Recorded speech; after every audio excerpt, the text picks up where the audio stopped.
Digital Workplace 2.0, partnered with Tata Communications. A series of virtual panel discussions where we talk about future ready, tech aided business solutions that can help us redefine the digital workplace. This episode will majorly focus on creating a seamless customer experience utilizing the power of digitization. I am joined today by a panel of esteemed thought leaders who will help us understand how organizations can leverage technology to build a lasting relationship with remote consumers. I would like to introduce you to all our panelists. Aloknath Dey, Corporate Vice President and CTO at Samsung Electronics.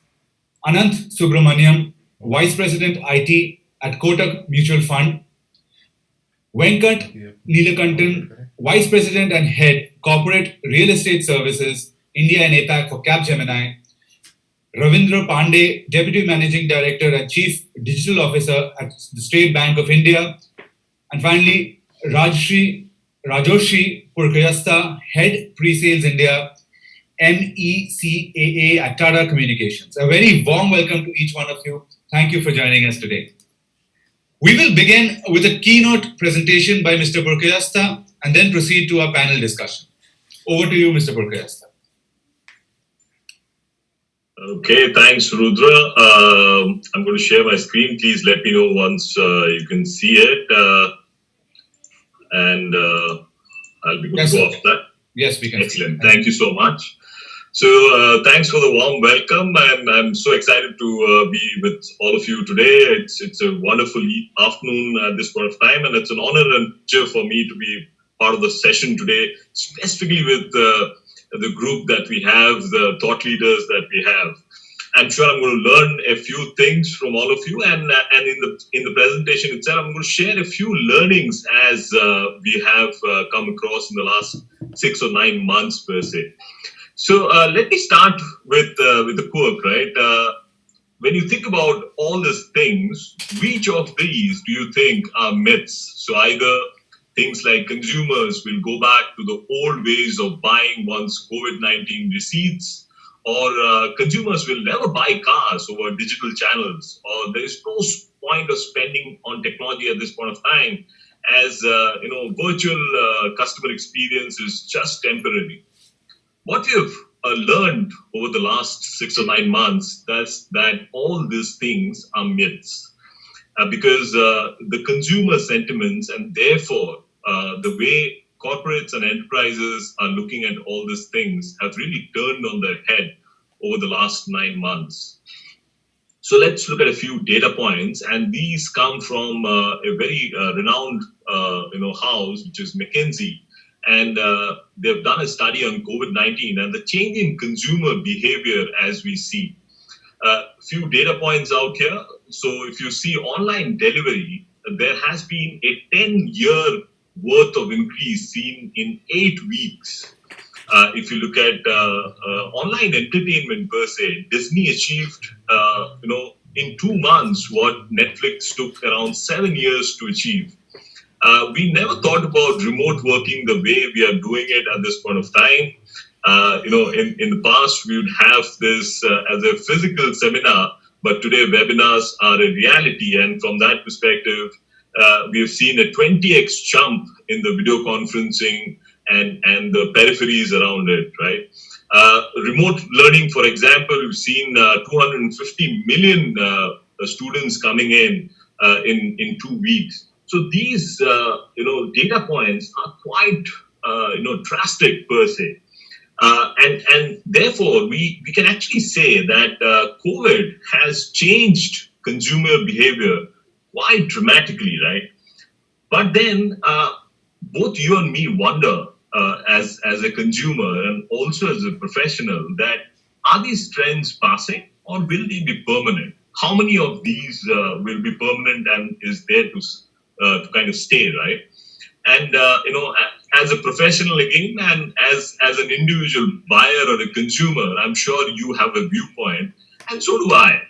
So if you look at enterprises, therefore, while they have noted these changes, the question is that how many of these are being implemented per se. So if I ask you as a consumer, have you really seen high quality product demos or videos online, and from how many sites? Have you really done video chats with product experts in the last 6 or 9 months? Have you interacted with chatbots and you've loved the interaction? And finally, if you've gone to an e-commerce site and you've bought something, has anyone followed up with you for cart conversions, right? So are these things really being leveraged by enterprises at this point of time? Maybe yes, maybe no. A few places there may be an answer that yes, they're doing it. But then most of the places we see it is not being done. And that's where, a focus on digital and therefore what enterprises can do through digital is the interesting, viewpoint or trend that we see. So if I look at enterprises and what they have done in the past, they have more of an impersonal or a corporate-like, viewpoint to handling customers, which may be unichannel, not really omnichannel. And they're very focused on specific locations, specific channels, and so on and so forth, right? However, with digital, you can really take it to the next level, wherein you can take it to a hyper personal or an intimate level, which can be rich, omnichannel, and where consumers can interact with you from anywhere, from any device that they want, without the want or need to be focused on only one thing. What can this offer to you as a consumer and therefore as an enterprise?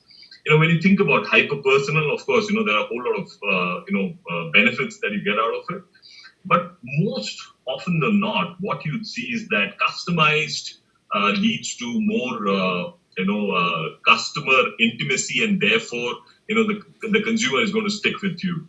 From a rich and omni-channel, it'll lead to consumers getting onto you with whatever they have, means or the channels that they have. They are not only limited to only one channel, and thereby the interactions with you will obviously go up, right? And when you think about convenient and geo-agnostic, if you allow the user, the consumer, to buy from anywhere, from any device, while bringing in the friends and families along with it, it really kind of expands on what they have done till now, right? So when you think about all these things, is it something that can be easily done? Are there companies who are doing it at this point of time? And if they are, what are the advantages that they are garnering out of it, right? So that's where we as Tata Communications looked at various industries and sought out the most important use cases as is being asked for, whether it is store at home, for example, if you want to buy a car, just after this webinar ends, is it possible? If you want to buy a TV or a fridge, is that possible? If you want to book a travel, how would you do it? As an employee, if you have a problem with your laptop or you want some expert help from your own organization, how would you reach out? And specifically for the gentlemen on the call who are from the finance industry, BFSI being a very regulated segment, how would you use digital to kind of take it to the next level, right? So when you think about all this kind of use cases and the problem statements which are there, these cannot be done with a simple approach. Whether you want to buy a car at home, if the seller starts doing it on WhatsApp, the experience on the consumer and therefore the need or the motivation to buy will simply go out of the window. And similarly, if you think about BFSI, the regulations or the policies which are there, which a typical seller has to kind of adhere to, cannot be done on standard platforms and standard processes per se. So interestingly, I'm going to talk about two use cases in the next two slides where we have changed the way either a car buying can happen or a TV buying can happen, right? So that's two quick use cases I'm going to talk about. So when we went to one of our customers who is an OEM, car OEM, the first thing that they said is, Raj, the footfalls on my showrooms have gone down drastically, and I'm not able to hold on to them. What do we do? The buyers want to interact with us, but then when the sellers want to show them or are showing them the cars on WhatsApp, it's not really working out. So and of course, other thing to consider is that many a times you can't tell the buyer that, sir, you need to have 10 meg internet at home, otherwise you can't see the car well, right? So we gave them a solution wherein you can start a conversation with the customer through the website, and when the user or the consumer comes in and starts interacting with you on video, you can first show the car in the showroom from the showroom cameras, and then you can transfer the call to the mobile camera of the seller to show the car's dashboard or the boot. And then since buying a car is a family affair, you typically don't buy a car without checking with your husband or wife if you're married, or your children, or your parents, because car buying is a family experience, right? And therefore you want other people to be brought in, and that again needs to be easy. The experience should be seamless for the consumer and also for the seller, and that's what we have been able to do. So what I told you earlier still stands. Just after this webinar, if you want to buy a car, let me know.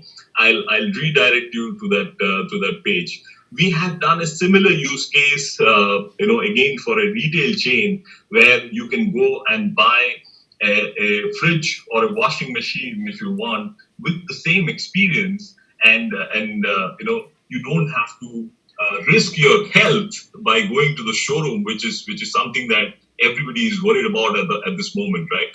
So that's what we're going to look at, in this discussion, and I'm sure I'm going to hear very different views and data points from the esteemed panel that we have in terms of understanding, what are the new customer expectations in this COVID era, and even going forward, is the consumer sentiment going to change, and how can you deliver to those asks from the customer, right? You have to do it. If you don't, somebody else, your competition is going to come in, and there, what kind of tools you can lean on to have this transformative impact on the consumer experience. With that, I'm going to hand it back to Rudra. Rudra, I'm hoping I could maintain the time that you set for me. Thank you.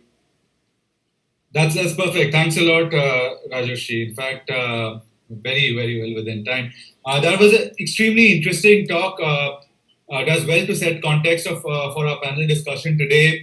In fact, clearly, customer experience, consumer experience is one of the most challenging things for most brands, consumer-facing brands today. Especially for BFSI, right? But even technology brands. How do you enhance it? How do you at least keep the same level of experience that was there in the pre-COVID era? Because companies have gone through internally a very transformational period. Moving forward, it's now time for us to get started with the panel discussion. I would encourage all our viewers to drop in their questions using the Q&A button at the bottom of the screen. You can use that. You can also use the chat to have a conversation amongst yourselves, but the questions would be ideal if you use the Q&A button. I will ask our experts at the end of our session to pick a few and answer them. Welcoming all our panelists on the screen. I think we're waiting for one more, Mr. Pandey and Mr. Dey. Okay, Mr. Pandey. Mr. Pandey, could you switch on your camera and mic, sir? Thank you. Thanks a lot for joining in. Thank you. So wonderful. I think this was a very interesting presentation by Rajoshi. So my first question is a really open question for all our speakers, and I will maybe ask you all to sort of contribute one by one. What are the most prominent changes in consumer behavior that you have witnessed in these past few months? Since March. What are these things in the last 6 months? Maybe Venkat, you could start with. Absolutely. Am I audible? Yes, perfect. Excellent. It was very good, Sri. informative and clear. COVID has thrown a spanner in the works, right? Totally for all of us, and it has challenged the way we work. It has affected our business models. It has broken the supply chains. There was an initial point. How do you engage with your employees or customers alike? And it also, for a certain period, I don't know if all of you have gone through, it put a huge stress on our communication infrastructure as well. Right. And coming from a services organization, as you would appreciate, infrastructure is key. And we have to allow our employees to stay connected to be able to support the client business requirement. Now, other way to look at it is probably before COVID. I think I personally, or probably I might have some friends here who would say that an online connect was considered a convenience. And today, everything that you touch, everything that you see, you have that element of doubt. Hey, is it if can I try that clothes, or can I do something? Am I allowed to do that? There are a lot of health and safety concerns. So, right from consumers to customers to employee, the expectations have modified. They have this entire environment has challenged the way we are addressing the various, let's say, from an employee point of view, what their queries or concerns or what a client expectation would be. And the reality is, people are not in the vicinity anymore. It is only the technology that is connecting all of us, the wires that make sure that our data flows through seamlessly and the right level of information reaches the people. I think we've come out well as a country, as individuals, as people. There is positivity, and that's why we are talking our experience today, right? That shows that we have really come out well and learned from it. So that would be my opening point, Raudra. Yeah, I will ask Mr. Dev maybe to sort of add to this from a consumer electronics perspective. How has the consumer behavior changed? I mean, you have been launching new products, Samsung phones, TVs. We just saw the heavy Diwali sale across a platform. So what has been the change in the last 6 months, and how are you sort of reacting to it? So first of all, thanks for the opportunity. And Rajashri has very nicely, crisply outlined all the consumer behavior changes. And what first of all we see is that because of all the service operator that have been working, so it's not just the work from home and our productivity metrics going up, but we can see, tier 2, tier 3 cities, how well they got connected. This whole rural connectivity has become a pretty big item. Good part is that India was already going through this digitization journey. So it has been smooth. Otherwise, it could have been quite catastrophic for us. I think the last 4 or 5 years journey, and it just got stretched. What I see is what happened during the globalization time. We said world was flat. And we saw how countries got connected, how big cities got connected. During this period, we can see how pan-India became little flat. And the recent sales data shows that 99% of the PIN code participated in these big billion sales. We were talking about this Diwali bonanza. Right. And we see that overall, all these online sales, PIN codes. So it is showing how it is becoming very pervasive into our approach on the online.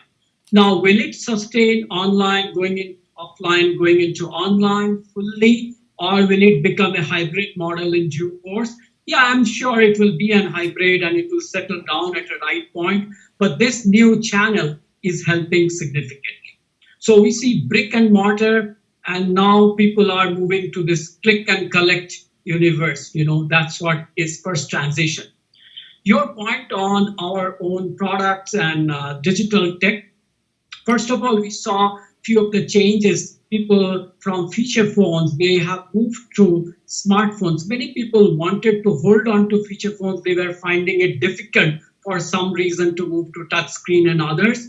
But having kids at home and this online education, whether it is for themselves or for their kids, they needed to get a smartphone first hand, second hand. This is some change that we have been able to see. PCs maybe a little bit going down, but the tablets, the note PCs, overall it's going up again for the same reason that people wanted to have digital access for education, for health, and many other purposes. So this is one definitive trend change that we saw. The other thing on the consumer electronics side, I can say that vacuum cleaner, dishwasher, these sales have gone up.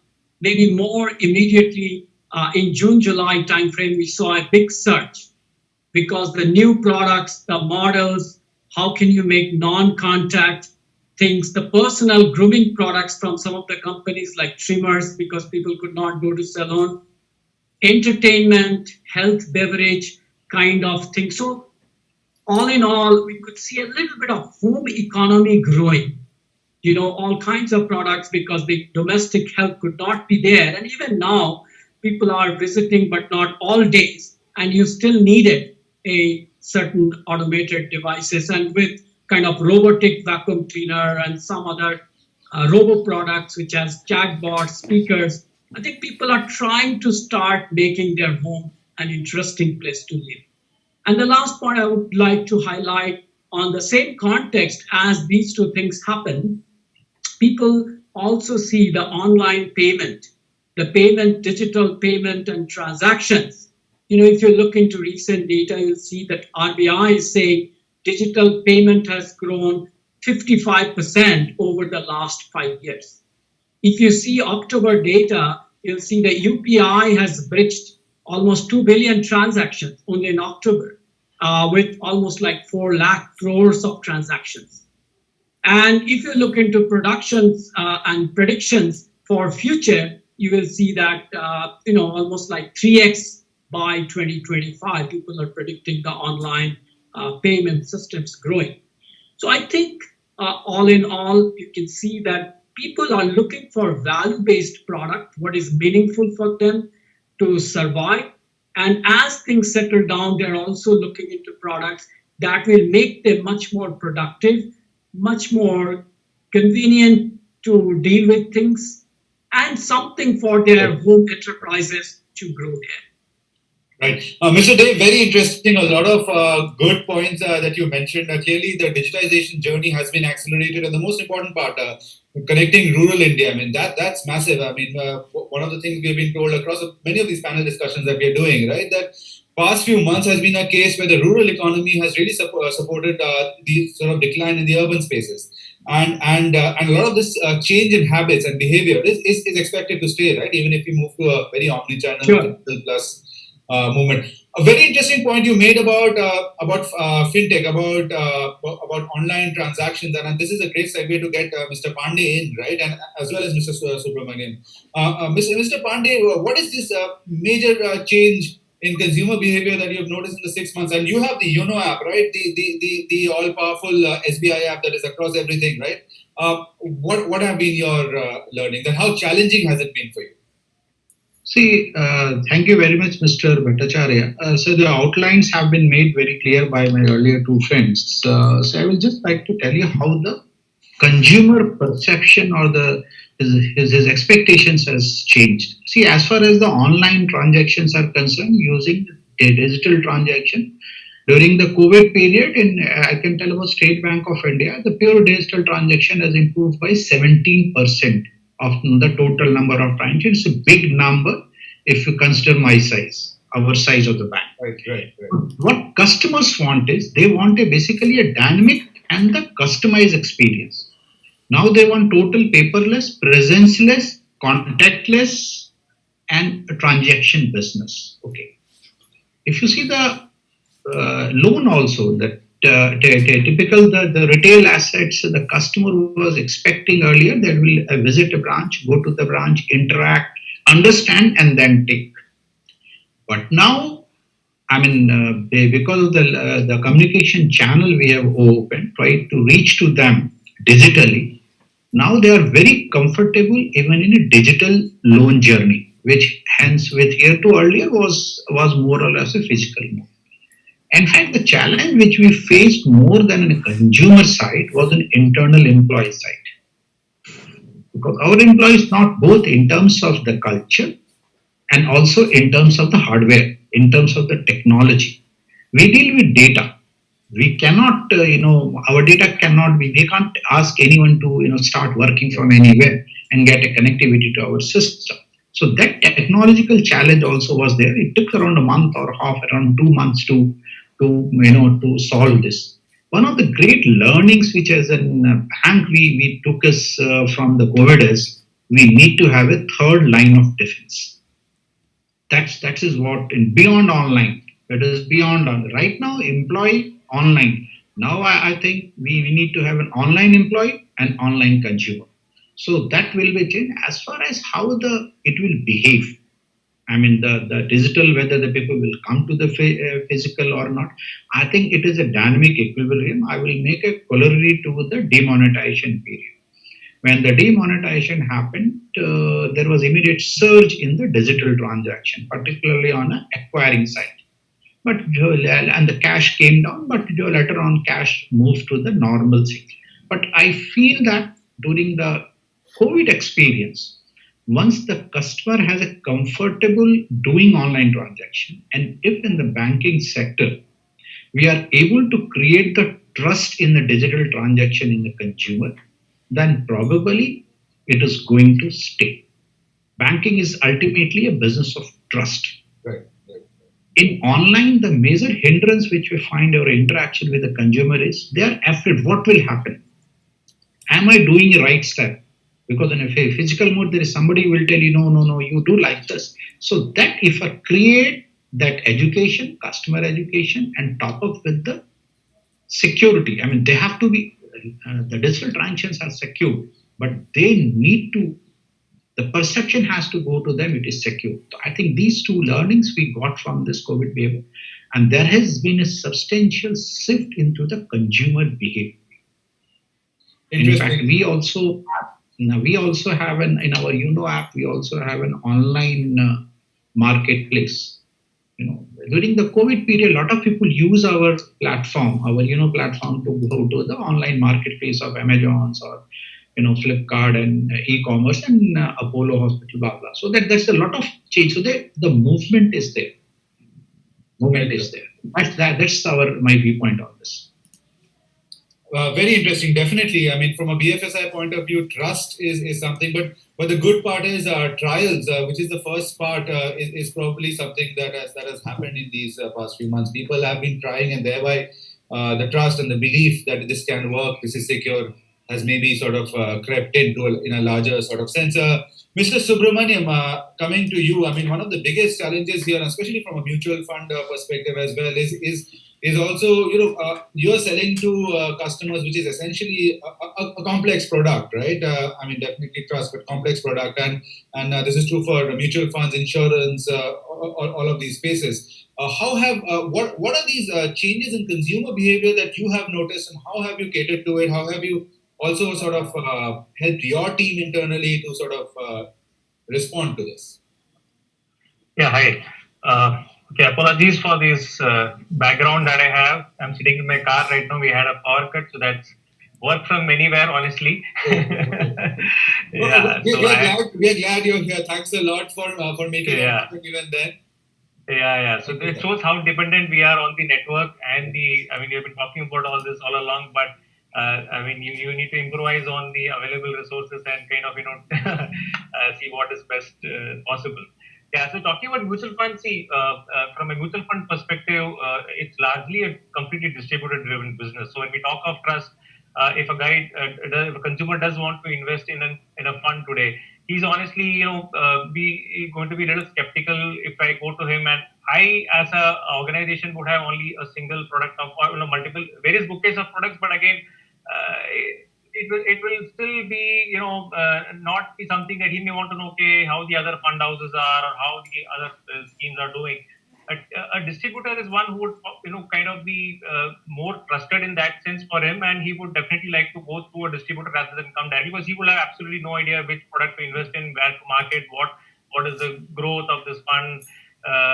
So what we have been doing actually, we have been trying to get a lot of distributors onboarded on our platform. We have been trying to digitize the digital journey for these IFAs, these smaller distributors who today honestly will not be having any wherewithal to even set up a application platform. So we do white labeling. We kind of enable this distributor to get onboarded to become an e-distributor in that sense, and then he's able to kind of cater to all these consumers, service them, look into their transactions, make all the analysis available for the. So he's doing a service, is adding more value to the service that he was erstwhile doing to all these consumers. So this consumers is able to log in into his system, which is primarily something which is running at my backend here. But this is something which the consumer may not be aware about. But we are just enabling him that his reach, it's going to help the IFA reach down to people more down the line. So that's the trend that has been seen across this industry of ours, where a lot of digital platforms enabling the distributor to do well has kind of been coming up. Consumers, of course, there's a lot of targeted campaigns that have happened towards the millennial generation. The SIPs are specifically as a product is what is kind of promoted very, very strongly to all these consumers of the millennial generation, who obviously like to digitize all their transactions. They know how to do the investments. They are obviously a lot more tech savvy, and they do find some factor of comfort while trying to do any of these monetary transactions. All this, of course, within the radar of the regulations. I mean, end of the day, we are a heavily regulated organization, and whatever we do, we need to ensure that we are within those boundaries. Right, right. Even the Amphi campaign must have played a major role, right? The phase 2 of the campaign, I think, that used cricketers. Sachin Tendulkar was there in the phase 2. Yeah, the Mutual Fund Sahi Hai has been a great campaign where the Amphi team has been able to really make people understand what a mutual fund is all about. I mean, we talk about mutual fund, people used to think only UTI, but now it's a different, so people are a lot more aware about what the mutual fund is. From a product per se, honestly, they are more or less seamless now. The regulation has ensured that nobody talks in a different language. Everybody says equity means, it only means this particular style of product. End of the day, as long as the product performs and the distributor reaches there down the line. So how much your penetration is. So the digital platforms have kind of helped us penetrate across these distributor chains a lot more deeper. And those benefits are definitely seen today. Rajesh, coming to you for this question, and you work with so many different companies, and they are your customers, right? So how has that consumer behavior changed, and especially if you could talk about industries that we are not covering here. I mean, you spoke about auto in your presentation, but anything else? These are very interesting anecdotes and the way we have been sort of adapting or dealing to the situation. So, let me take a different example since you kind of pushed me there. I had a different example in mind, but I'll take you from what Mr. Alok said, right? The tier 2, tier 3, and the beyond cities. When we think about digital, when we think about telecom networks, we always kind of think about an urban city. Between an urban and a rural, the realities are absolutely different. So, as Mr. Alok was saying, feature phone is the reality in most part of India even now. And when you think about transactions from that perspective, even if you have a great app, it is not going to help, right? Therefore, what kind of channels would you be using? So when you think about digital and say you think about supply chain. So for example, if you take a consumer electronics company like Mr. Alok, Samsung, then for them, distribution channel will go to each and every nook and corner of the country. And if you think about, say, an FMCG company, on the other hand, it will be far deeper. When you therefore think about the consumers for them, which is the mom and pop shops, an uncle and an auntie in a remote village, they are not going to have an app to kind of do the ordering, right? When they want to order something from an OEM or an FMCG, distributor per se. In that sense, are you going to depend on a DBSM or a beat salesperson who then goes across? And in the COVID period, we learned that a lot of those salespeople didn't go for the beat, right? And therefore, stocks were running out. People then quickly shifted to SMS. SMS is such a simple thing to do, but then if you can start giving that services on SMS and giving that to that uncle and auntie in a remote part of India to order on SMSs for the stocks that is getting depleted, it changes your supply chain by leaps and bounds, specifically from delivery perspective and from when you think about the other side of the supply chain, where you're getting the raw materials there from the farmers. Again, if you can do something on the SMS and not only think about apps can obviously be there, when you think about a tier 1 or tier 2, but if you can also merge that with, say, an SMS, so that's what the omni-channel comes in, right? That's the digital explosion that we're talking about, where you can use anything anywhere at any point of time, and you're not limiting yourself only to a tier 1, tier 2 population or the population who has smartphones, is what this COVID period also taught us and the enterprise as a whole. And there are a whole lot of examples like this, where things are very different from what it was 9 months back. One quote which I can't really go away from, it struck me so well. Mr. Satya Nadella said that we've seen 2 years worth of transformation in 2 months, and that is exactly what we have seen in the last 8 odd months. That leaps and bounds of transformation, where people have thought really out of the box to then reach out to consumers. Back to you. Yeah, the speed has been amazing, and this is across all companies and all businesses. I mean, just the fact that the pivot has been so quick, and the fact that we are sort of getting back. We're already talking about a recovery, especially the manufacturing sector. Past 2-3 months is saying that this O&D quarter might actually be very great. In fact, Mr. Day, coming to you, how can, with most businesses moving to digital, how can companies create a sense of safety among consumers in the digital space, right? What key measures do you suggest in building this greater trust and utilizing technology? We already heard a BFSI point of view on this from Mr. Pandey, but from you as well, sir. Yeah, this is very, very important. And I think one of the question is consumer behavior going to be permanent? Part of that answer lies not just what is the new behavior they adopted, but this sense of security that you mentioned. So I can highlight 3 kind of concerns that may be coming up. One, there is a lot of new entrants that are joining this digital workforce. Maybe they just joined, but they're on the fringe side of it. They're picking it up. They're digital novice, digital literacy, and such a fast change that is happening. They may not be able to cope up with that.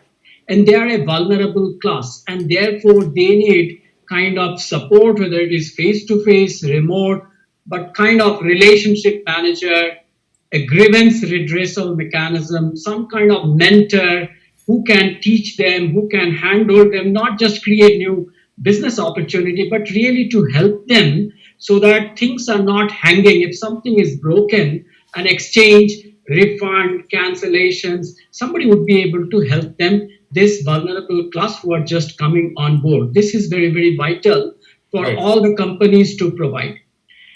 The second thing that I see is that, in the online schooling, we have seen this community and the cyberbullying that is there.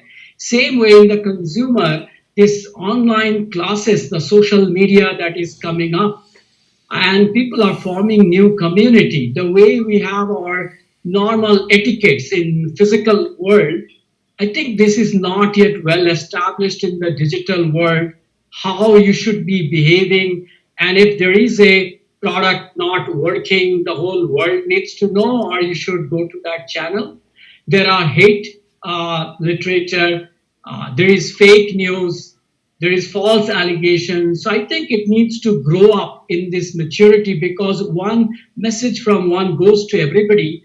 and it brings a sense of insecurity, which is just a perception issue, not a real issue. But we need to grow that community building very strongly.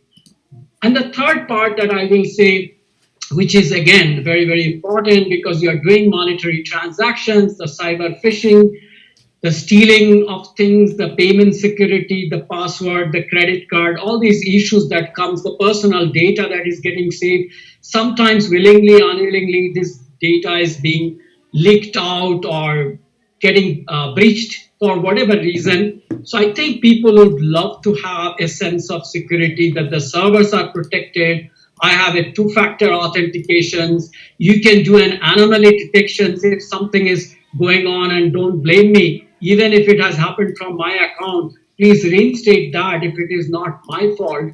So all these financial institutions and big enterprises need to behave and build mechanisms that will protect consumers, that will give some kind of guidance and alerts and notifications when things are going wrong, even if it is their fault. People would like to get that, and that will bring a sense of kind of security, in my opinion.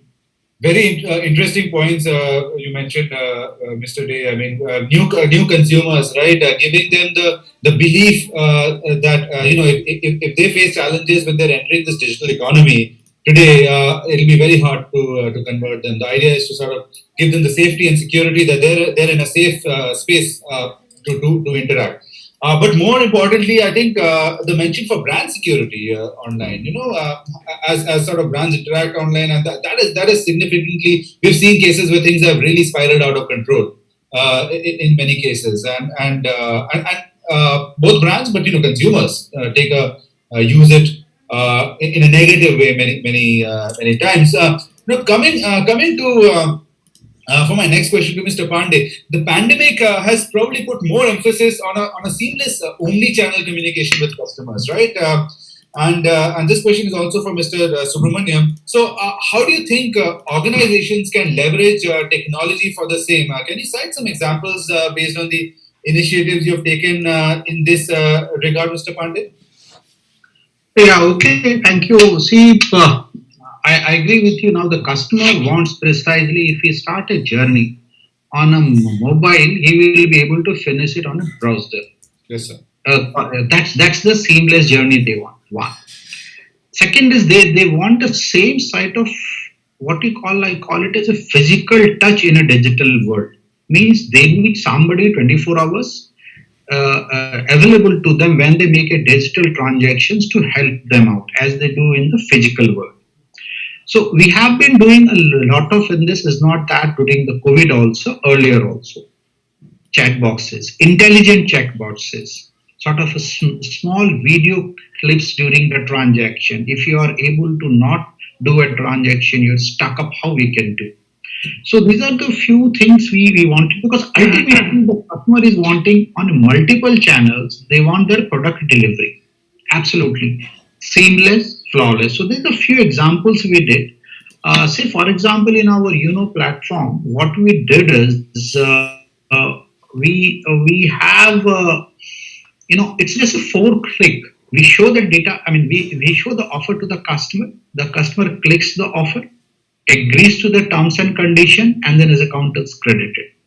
But sometimes what we observe is after doing the second click or the third click, he need a chat box. He need to talk to someone. He become panicky. Sometimes because of the communication, it takes some time to get the new message come. Right.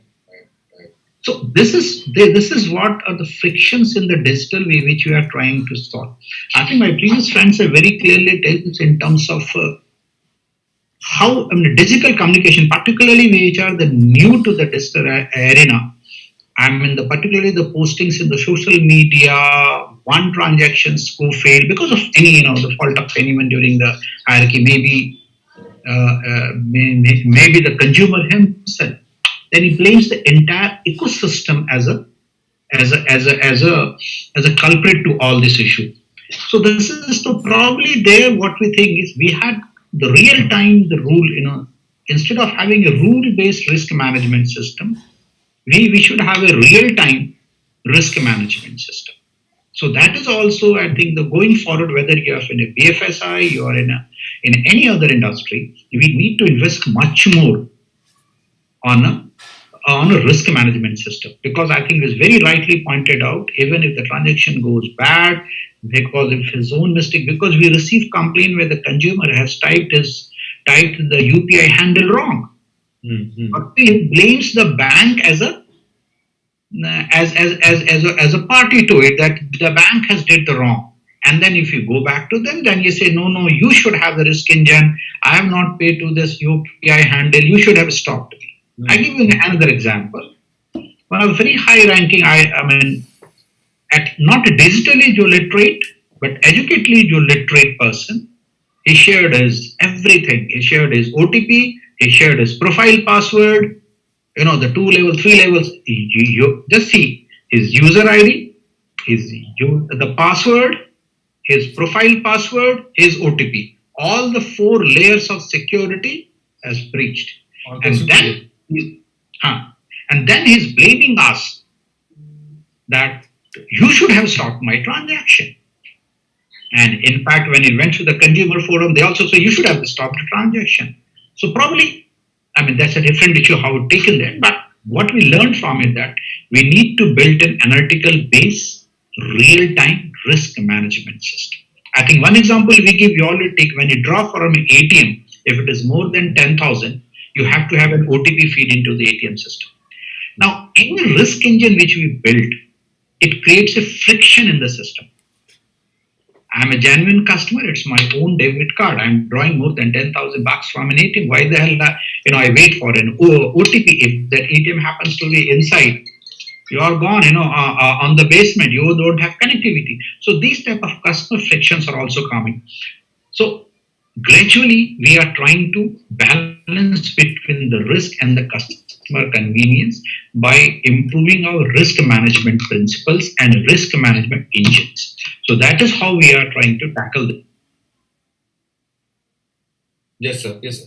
So you're on. You've gone on mute. No, I've muted because I am done. So I thought that Okay, sorry. There was a. there is no echo. So that is a. Okay, sir. Thank you. Thank you. Mr. Subramaniam, to add to that point, I mean, you already mentioned the omni-channel communication that you're doing. You have physical, the distributors. They have traditionally been the most important part of your strategy to connect with customers. How has technology sort of helped you? Is there anything else you can add in terms of an initiative or examples? You did already mention the app that you have created for them, which rides on your thing. But anything else to add there? No, see, from a consumer, from an investor perspective, also, end of the day, if an investor has a complaint or any issue that he obviously would want to reach out to us, then our call center was primarily on-prem, so we had to kind of virtualize that entire,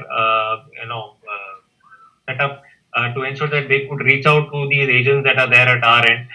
Today, we have a CRM in place, which when you send out a mail, we do a lot of email analysis. We do a lot of automation in trying to understand what the email is all about. We do sentiment analysis based on that.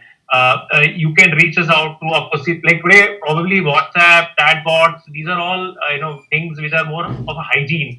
When we look back, we find that these are all things which you can't avoid today. These are all basics. So what is it that you need to do going forward? Uh, as Mr. Pandit said, the risk management is one key area that needs to be looked at.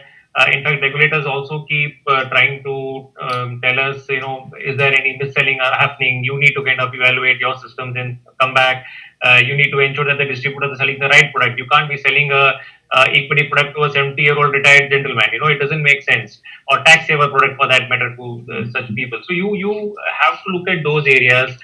End of the day, the consumer needs to know that he can reach out to us in whatever way possible. So our systems kind of get integrated. Any complaints or any requests, an account statement, like typically in the mutual fund industry, about 100 requests, 70 or 80 of them are more about account statements. Hey, I need an account statement for this financial year, this period. So these are all simple, quick kill kind of actions. You just have a from and to date and the folio number, and you are able to So you just need to ensure that the information is going to the right person, and there is that necessary level of authentication which is there. It should not happen that Mr. X gets the account statement of Mr. Y. The consumer needs to feel secure that yes, whatever he's getting is from the right source and the right stuff that is being handed out to him. So these are all the things that we've been doing, and it's still evolving. There's lot many things that are going to be there. A lot of analytics that we plan to do to see how do you cross sell or upsell some of these products you have, and when you have an entire customer database right from day one, the entire processing that he does is done right from day one. This the journey that he has. Whether if he's going to mature, if any of his redemptions are going to be happening, can I hold on to that? Can I restrict him from redeeming and maybe advise him into some other investment? So these are all the asks which consumers do keep coming on to, and these are the things that we kind of are looking into for resolving. Fantastic. Rajesh, sir, coming to you. Given the volatility in the market, how can organizations utilize, the digital, the tools, the options available to them to better predict consumer behavior? I mean, that's going to be key, right? I mean, you need to know where it's going in order to prepare beforehand. So how do you do it? And maybe I'll also ask Mr. Venkat to contribute to this question after Rajesh. Sure, absolutely. A good question. And there are two things to it, right? The data as we have, there is loads and loads of data that we all have. How do you make sense of that data? And specifically, kind of also relating it back to the realities of ground is extremely important. If you have an AI engine which needs to churn out some insights out of the data, that's very easy. But then mapping it back to the consumer requirements, the reality of the business is something which is a bit difficult, right? I'd say more importantly, what do you do after you have some insights is the execution of that becomes extremely important. And do you have things in place, or is your architecture agile enough to kind of do what it takes to then meet those requirements? I'll just give you an example from this this session itself. Mm-hmm. So Anand had an issue. Rather than not doing it, he is now doing it on mobile, sitting in his car. Even if you have something in place, if you do not have one, presence of mind, and two, the wherewithal of doing it on an alternate channel, data can throw back hundreds of things back to you. You may not be able to either do it or have the understanding of doing it. So I'd say that, the second step is much more important than the first one. I know, Venkat, you may want to add. Absolutely, Rajeshri. I think for us, I think all of us, there are two problems to solve, right? One is internal and one is external. So when we talk of consumers, we have our employees also who are transforming themselves, right? I mean, coming from a services organization, they are key. They are the asset, right? And transforming them from a kind of work environment that was prevailing pre-COVID to now, where the whole thing is remotely managed. How do we excite them? How do we keep them engaged? How do we keep them, continue to be part of the system now? Because we are all distributed. But I still am a colleague to somebody. I still am probably playing the role of a manager to somebody, or I'm still playing the role of a business unit head for somebody. How do I ensure that connectivity remains? How do I ensure that we are all doing the same thing in this new model? That is one perception. The second thing is, when you look at consumers, yes, as Rajeshri mentioned, big data tools are definitely going to help us. It is going to assess the buying behavior, the customer emotions, if I can call it. Many of them have, addressed that in a very short time, if I can call it, right. We were talking about the banking sector. One sector that I would touch upon is the healthcare. we were talking about trust in the banking sector. I don't think any of us will take the opinion of a doctor remotely. Telemedicine was always considered where you don't have access to healthcare. But living in the same city, I was prepared to do a telemedicine because I didn't want to enter a hospital considering it could be a COVID hospital. So my own perception of healthcare and trust was challenged and changed just because I couldn't, I was not comfortable going somewhere. The first example of automobile, the second topic about BFSI, our own service industry, and the most key element of it, which is the healthcare. Right. Thanks, Venkat. So, Mr. Day, coming to you, considering consumers are hardly visiting brick and mortar stores now, how are you leveraging digital to alleviate the situation? I think you've already partially answered the question when we spoke about the Diwali sales, etc. But what are the other interesting things you are doing? Yeah, so that's a good point, and definitely, as I said, the world was flat, and it is becoming flatter. And even if consumer behavior a little bit alters in due course, but the ability to reach to every corners of the world from anywhere, this accessibility and reach is not going to change because you can reach if you want to do it. So this is a very fundamental shift. It would have happened even otherwise, but maybe it is getting accelerated during this process. And what it does that consumers are not just your next door neighbors, but remote consumers and very remote consumers. So all are becoming part of that journey. So this is the reach and accessibility is very, very vital. The second point, I think, on the big data and analytics that was getting discussed, it's very, very important.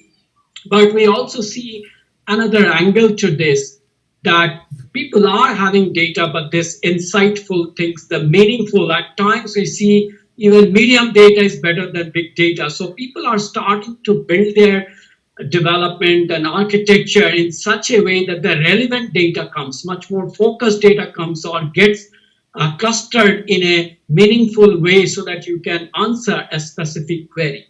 So that's one angle of it. Internally, developers are working. But what is also happening is now you can make people participative in the process. Like, for example, earlier I had to do a predictions. So for example, we have many smartphones and digital appliances in different colors, different sizes. What will people like? I launched 3 of them. I don't know which one people would pick up. And suddenly you have something very extra and something you do not have, but people want to get that these days. So therefore, now we can make that process even participative. You can have a pre-order times itself a survey, and you can alter that, and you can get the right orders. And from a wholesale distributor to the retail, you can reorganize, in an overall sense, and make sure, your warehouse have the right ones before you deliver. So that, I think, is a fundamental shift that's happening based on data, but also people's participations online a priori. So that's second things that we could see. The third thing I can see is even people have to, companies are thinking, how can I give the CX that we are talking, consumer experience, but OOBE, as we say, that out of box experience. When I open this device, like if I want it for a specific purpose with few apps launched, a few things, can I just give it? If I connect an IoT device online, can it detect, establish its connectivity? I connect it to the Wi-Fi, and then rest of it, it should do automatically get connected to the cloud and guide me. I would not know how to connect all these devices. So I think plug and play, sort of. Plug and play, and even downloading some softwares, should be able to do very, very clearly. Last point I wanted to highlight is that, as we do this, the process of Tata Communications has been talking about these collaborative meetings, consumers and customers that are coming. And I think all of these video conferencing systems are getting also enriched day by day. The way we saw the first day's launch versus now, in terms of security, in terms of provisioning, in terms of features, and many of them are starting to do auto resolutions of tickets. There are companies that are participating in the L1 process of if something is broken, I don't know what to do, but this system would automatically guide me and resolve for me to be able to make me join and participate in the process. So I think there are many such things. How you talk to your consumers. Initial phases was more with the employees, but now with your consumers, with partners, we are starting to establish in this whole virtual workplace 2.0. We are going into that direction and pull them in a very, very collaborative model. Very, very interesting, sir. I mean, I think again a lot of interesting anecdotes there. So before I start with my sort of end last question, which is for all our speakers, and as well as the sort of a quick note to sum up our discussion, I just wanted to take a few audience questions now. There's also a feedback. There is overkill of online platforms. Many customers are staying away from this. Anyway, so there's this interesting question that I have. Maybe Rajesh, you can answer it. There was a flip response to an irate customer from one of an airline where the chatbot did not understand satire. How do you ensure that such a situation does not come? I mean, this is a creative question. I'm sure many of us deal with, because when you have these AI algorithms looking at your social media feed and trying to respond to that, and that data coming back to your sort of core customer data, how do you sort of deal with these situations? I mean, satire is something which is very So today, fortunately for us, there are multiple systems in place which can also understand satire. So I'm sure I believe Anant touched upon this in terms of the bot interactions going up, and where you are going to do a emotional intelligence kind of an analysis also, where you're trying to understand the emotion of the customer when they're either chatting with you or when they're sending you an email, where a yes may mean a no, where good may actually mean very bad, right? So you have to understand that, and today it's not only bots but also in interactions, in live interactions that we have done, where if the contact center person who gets a lot of calls is not in the right state of mind and is not able to understand the customer's tone at that point of time, that person gets pop-ups in terms of giving some assistance, saying that, hey, it doesn't seem that the customer is in the right set of mood. Can you take this line, or can you do this, wherein you kind of cool down the customer and then take the next step. So more than bots, which is more impersonal, even in personal interactions, you can get that help from a digital platform. There are multiple architectures which can support it at this point of time. Interesting. So basically, machine learning algorithms are becoming smarter and smarter, and and we are heading towards a dystopian future. The next question is for maybe I think Mr. Venkat would be well positioned for this. Can we take some typical use cases for the real estate industry now? A gentleman has asked this question. Yeah, I saw that question. I would probably limit it to the office space. I wouldn't go to the larger real estate. Okay. I think today we are in a position to see that people can be distributed, and you can still have a vibrant work environment where people come in, collaborate, connect, and then they go back. So COVID has allowed us to think and determine what would be a new way of working. Mm-hmm. And yes, many of us would look at to see if there is a possibility of consolidation. Now, there is no, there is no rush or a race here to see, okay, where we are going to give up, what we are going to do, no. But everybody's evaluating. Everybody's thinking of, okay, how do I prepare myself for something that might come later? Today we had a pandemic. We did something about it. Now, this is not the only thing that the world is going to face, right? We continuously have monsoons. We continuously have some, challenges that the nature, puts in front of us.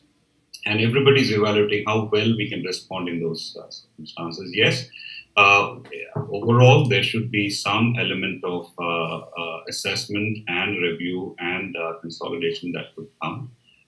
But it is not something that is going to happen on Jan 1, 2021, when everybody, there's a general feeling, right, in the world, okay, Jan 1, we crossed the year, so probably that we have left COVID behind, 2020 behind, and we left COVID behind.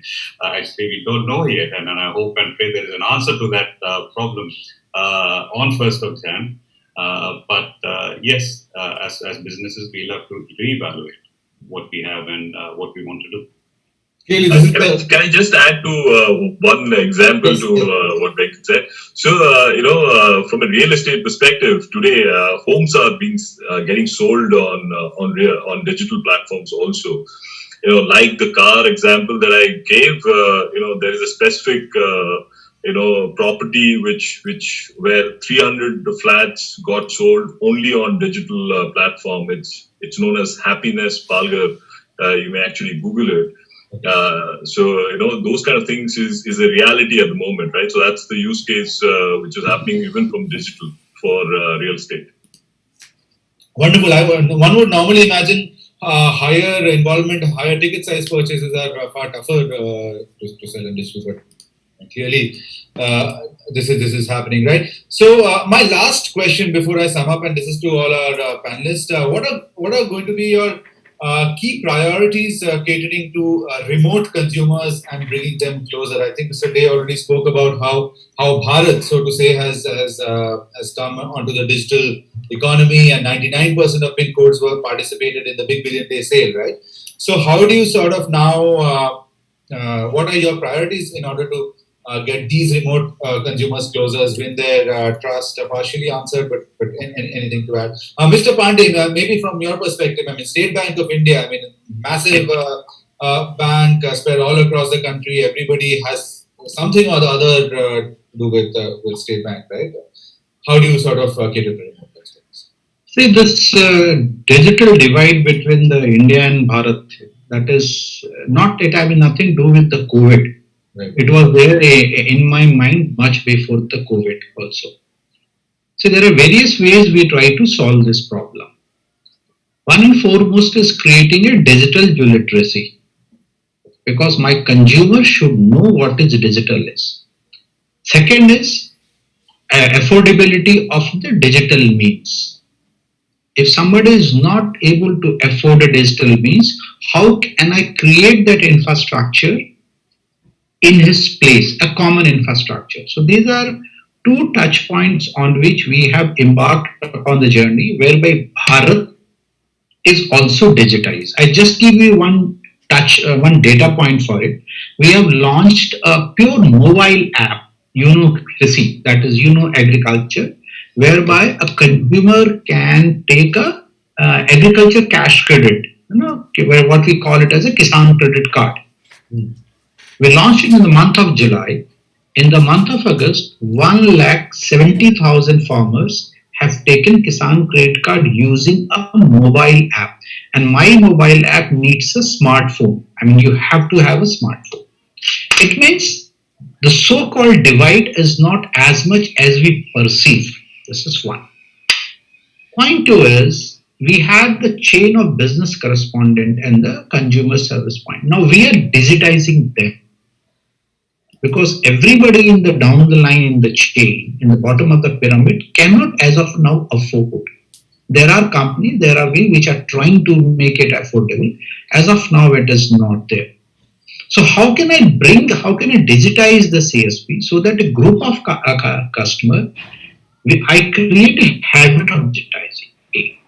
Now we are also associating with a number of fintechs. Actually, this digital does not mean only banking transaction.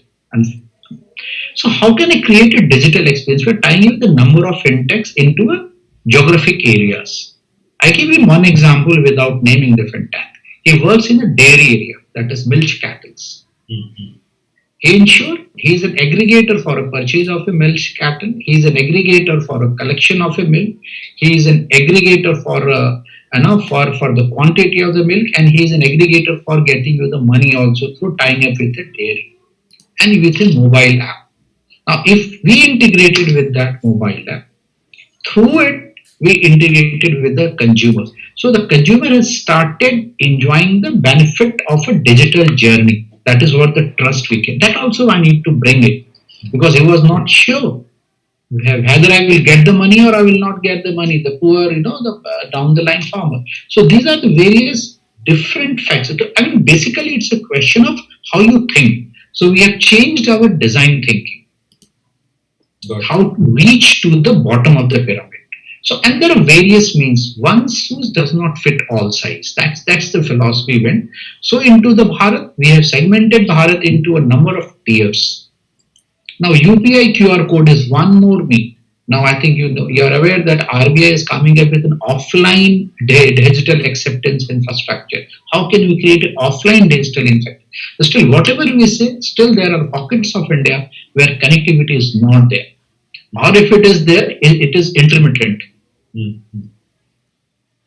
So therefore, we are trying to create as a bank with the direction of the Reserve Bank of India how to create an offline mode. This will use the telecom. So it's all of. This will use the telecom infrastructure, right? Or yeah, we use telecom only. Banks does not have their own infrastructure. We use a telecom. It's not the internet, but it will use the SMS. Or no, we will use Bluetooth technology over there to make a transaction. And when there is a connectivity, or the person who is using, he will go to a point where you get a connectivity and it will sync. So to that amount of it, the bank is taking a risk. But we are taking all this infrastructure creating so that the bottom of the pyramid is included into this journey. And if I say my 67% of transactions are digital, it's a fact means that there is a number of transactions coming from the rural areas, coming from the semi-urban area. So this is all we are trying to do on this to change the consumer behavior, terms of the literacy, terms of the means. And for all this, we require, as an organization, we should have a different design thinking. How can I make my digital journey more intuitive? And most important is, it is a deep use of analytics, whereby a same product is not shown to all the customers. On one of the app, I was told that, a person drawing a salary of 200, say 2 lakhs plus per annum, he has shown an auto loan lead, a wheeler lead, two-wheeler lead. He was absolutely mad. So that also we are trying to build into the infrastructure. So these are all basically the design principle, architecture, technology, education, and I repeat again, most important, my own internal customer. They also need to be tech savvy, digital savvy. That's also we are embarking upon a journey also in that area, so that each one of my employee is digital savvy to the extent he is required to be. Everybody do not need to write a software code, no, but that extent they are required to be. So that all we are doing to make an inclusive digital journey. I think, Mr. Pandey, this is really good insight, especially considering for the scale of the business and the challenge that State Bank of India deals with, right? I mean, the kind of data that you have for the Indian consumer is definitely a gold mine. I mean, most companies here would love that source of data and mine it and figure out things from it, right? So I'm just going to sum up our discussion for today. A lot of interesting points across all our speakers. My first question was about changes in consumer behavior, and Mr. Venkat mentioned that major consumer concerns today are about physical touch. So the way we have to address it, this has been changed in the past few months across all companies. Mr. Day mentioned very interestingly how in the past few months Tier 2 and 3 cities got connected, and not only that. The rural Bharat has got connected. Both Mr. Day and Mr. Pandey, right? Digitization journey has really accelerated over the past few months. A lot of pressure on companies, definitely, for a better customer experience. Really, companies such as Amazon and Netflix have taken the bar really high up in terms of customer experience on the digital sort of services that you can provide. Which is making life a lot more harder for many other brands, because that is really the expectation of a customer, right? And 99% of the pin codes participated in the Diwali sale. I think that's a great statistic. I didn't know this. And I mean, as a company, we work closely as a media house with many brands for the Diwali sale across all the platforms, Amazon and Flipkart. But the fact that the spread was this big is really wow. Another big move, the shift to smartphones from feature phones. Online education has definitely led to a push in that perspective. The demand for DIY products have also gone up. Trimmers, vacuum cleaners. That's a major change in consumer behavior. Mr. Pandey mentioned that digital transaction over the past few months have gone to what 70%. Is that the number that you mentioned? That is like wow, especially for State Bank. Yes, correct. That's a massive number. Customers want paperless transactions clearly, but the challenge remains for a company as large as SBI from an internal employee side, culture, hardware. How do you manage? How do you collect and then manage this data? So the technological challenge is immense, but surprisingly, a lot of it has been dealt with very swiftly. And the main thing in the BFSI space is that as long as you can maintain trust and security, your customer is at a good place, right? Mr. Anand, he mentioned about especially for the mutual fund industry, how the company is digitizing its distributors rather than directly going to customers and looking for a completely online experience. I'm sure that would have also grown. But it's far more important for a product that needs a lot of explanation and also walking through. The distributors have been digitized by the brand, and that has paved a long way, sort of enhance the customer experience.